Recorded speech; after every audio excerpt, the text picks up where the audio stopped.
Are you having problems with brand recognition? Do you need help getting seen in social media?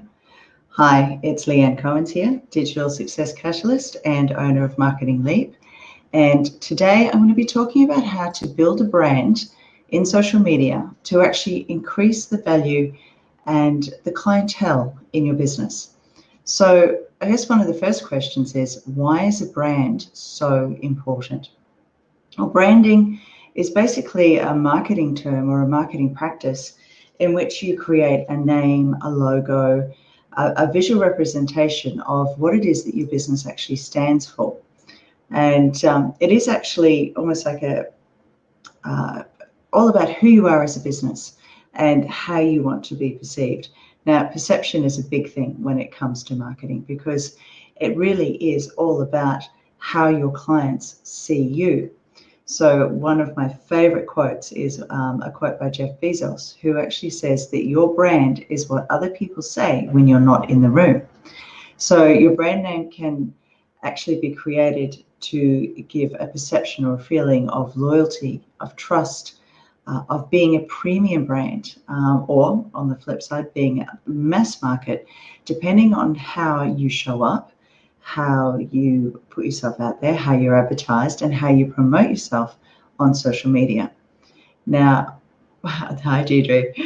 One of my favorite sayings is that your brand is your client's sum total of their emotional attachment and experience with you and your business. So the first question that you really need to ask yourself when you are showing up online, when you're doing videos or lives like this, or even just when you're putting out content, is what perception does your clients actually have about the service that you currently offer? So, knowing how to brand your business or yourself means you need to firstly create a compelling message that makes you not only stand out online, but actually calls your ideal clients in, because there's nothing worse than desperation, and people know when you're actually chasing. Life gets so much easier when you have your brand set up in such a way that your ideal client can actually see you online, look at what you do and go, oh my God, I need to work with them. So one of the first things when it comes to actually showing up online and actually getting that brand recognition for your business is to actually define your business. So you've got to pick the best symbols or the best factors that actually resonate with your brand. That comes up to, it's not just naming, but it's making sure that you are very, very clear on the services that you offer, your core values, and these are the most important things, knowing what your company's core values are, making sure that you have, even if you are a sole trader, a mission statement and a vision statement so that you know where you want to go, you know what you want to achieve, you know what the outcomes are that you're actually giving your ideal client. So once you've actually got that mapped out and you've defined your business, because you are so clear on the outcomes and what you offer your ideal client, it makes it so much easier to convey that message to them. And of course, it gets into making sure that you've got the right calls to action. And again, it's all about portraying yourself out there and putting yourself out there so that you are actually calling in your ideal client. The second thing that you need to be really, really clear on is who your ideal target is. Now, there are so many mediums out there now, especially now that, Facebook and Google are fighting with, governments and everything else. There are so many different platforms. And as a business owner, and especially as a small business owner, you really can't afford to be on every single one. So what you need to do is actually define who your target market is. Now, often what I tell my clients is have a look at your client base that you have currently and pick that one client who loves what you do, pays you on time, because if they don't pay you on time, you don't have a business, you've got a hobby. They tell everybody about you and you love working with them. So there are the core things that you look at. And again, when you look at them, you can actually say, if I had 10 of them or 100 of them, my business would be set. So that's who your target market is. That's who you're talking to. Now, from there, when it comes to your messaging, making sure that you know exactly what it is that they need. It's all well and good being really great at something, but if you're not fulfilling a need for your target market, you're not going to have a business. So making sure that when you do put yourself out there, you are fixing a need that they have. You're making their life easier in some way. That is the fastest way to actually get your brand out there. So knowing who your target market is so important because it dictates how you show up, it dictates what language you use, and it also dictates what platforms you show up on. So if you're business to business, you can do as many Facebook Lives as you like. But if your ideal client isn't on Facebook, you're wasting your time. So again, knowing who your target market is so important because that is going to be the basis of everything that you do when you show up. And then the third thing is to be consistent.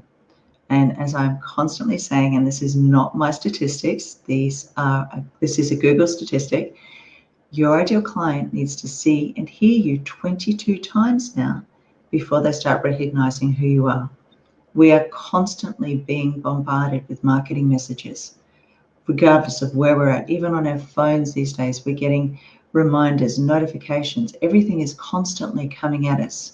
So your ideal client needs to see and hear you 22 times. So if you are not being consistent, and it doesn't mean that you have to show up all day, every day. It just means that you have to almost train your audience and your clients to know that, okay, on these particular days, you're going to show up and you are going to drop some information or give them some tips on how their life is going to be easier. It's pretty much no different to what we're doing here in Mums and Business Australia with Empowered Mums TV. You have a set schedule where you have a series of experts that are all turning up same day, same time to talk about their area of expertise and give you some tips to actually help you grow your business. So if you look at how that is being run and then apply that to your own business. So being consistent is so important. So not only showing up if you are doing video on the same day and the same time, but then making sure that you have consistency across every single digital touch point. And I've lost track of the amount of times that I've started working with a client who will have one particular profile cover image on one platform, which will be completely different to what they have on their website, which is completely different again to what they have on another platform. And then they wonder why people don't recognize them. So one of the things that you'll notice is that 9 times out of 10, when I show up online, I'm wearing red because red's my branding color. And it's just that consistency. And you'll notice that a lot of the other experts that are actually doing the live videos on here at the same time do the same thing. How often do you see Trish Springsteen turn up in anything other than purple? It's part of her branding. She becomes instantly recognizable because she has purple hair and she wears purple clothes. I mean, how can you not notice that? The minute you start becoming consistent and recognizable to your ideal clients, the more they're going to start taking notice of you. So being consistent in the imagery that you use. A classic case in point, I have a client who is a coder. Now, at one stage, they wanted to start using sketch images and almost comic-looking images on their site and on their posts, which really didn't resonate with their industry. It didn't resonate with their brand. So making sure that the imagery that you use, the colors that you use are consistent is so important. And generally what we do is we say to our clients, no more than 3 fonts, no more than 3 colors. And you use those consistently across everything that you do. And again, even with your showing up, you've got to make sure that you are showing up regularly and consistently. And then the third and final tip is to build a strong online presence. So start by actually building those social media pages and getting content out there and showing up regularly. Be the expert, share your story, and be genuine and connect in how you can actually help people and how you can make their lives easier. So, the first thing is define your business. know your target market, and third, be consistent. So Deidre is actually asking, what will work if your color that you like to wear is different to your brand color?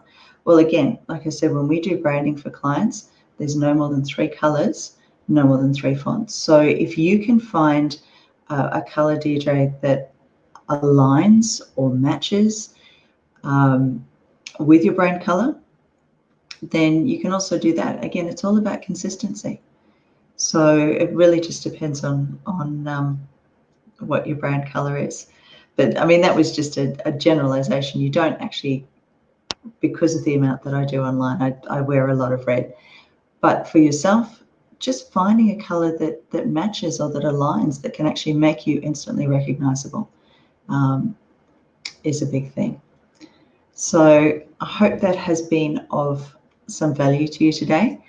And like I said, you know, if you're not too sure exactly how to start working out what your branding should be, or if you're on the right track, there's 3 questions that you can also ask. Does my brand easily show my clients how I help them? When I talk about what I do, does my message draw clients in? And does my brand stand out and create a connection with my clients? If it doesn't, then we need to go back to the drawing board. Have a look at why you're here. Have a look at what your mission is. Have a look at what it is. What is the pain point that you solve for your clients? And then work forward from there. So if you'd actually like to learn more about branding and social media marketing, and if you'd really like to lose the overwhelm in your business and actually define some really clear steps on how to grow your business in the digital space, please connect with me. We do have a series of online courses rolling out, and we also have the Digital Success Academy, which is a 12-month program, which will actually just help you get on the right path and actually grow your business rather than flailing around in the dark. So thank you so much for spending the time with me today. I hope that has been of some value to you. And I will see you next week in my next video. Bye.